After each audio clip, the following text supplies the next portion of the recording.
बंद वसाकात रात्रीस खेळ चाले चोरीचा, एक आरोपी पकडला तर 2 फरार. बातमी देवळा येथून.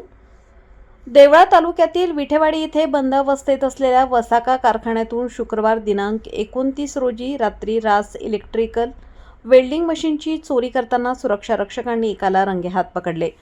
त्याचे 2 साथीदार अंधाराचा फायदा घेऊन पळून गेले. तिघा चोरट्यांनी कारखान्याच्या मशिनरी विभागातून इलेक्ट्रिक वेल्डिंग मशीनची चोरी केली. सुरक्षा रक्षक पेट्रोलिंग करत असताना लोखंडाचा आवाज आल्याने त्याने आत जाऊन पाहिले असता तिघे जण इलेक्ट्रिक वेल्डिंग मशीनची चोरी करताना दिसले.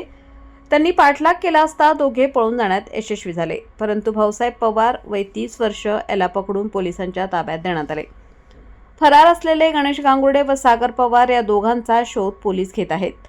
कारखान्यातील वेल्डिंग मशीन फोडून विद्युत मोटारी काढून मोडून त्यातील त्यांच्याकडच्या किमती शेकडो किलो वायरी चोरून नेल्या जात आहेत.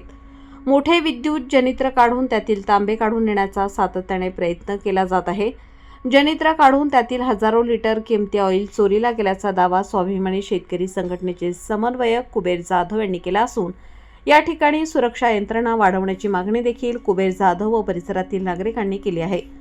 वृत्तसंकलन समाधान केदारे, कार्यकारी संपादक, देवळा.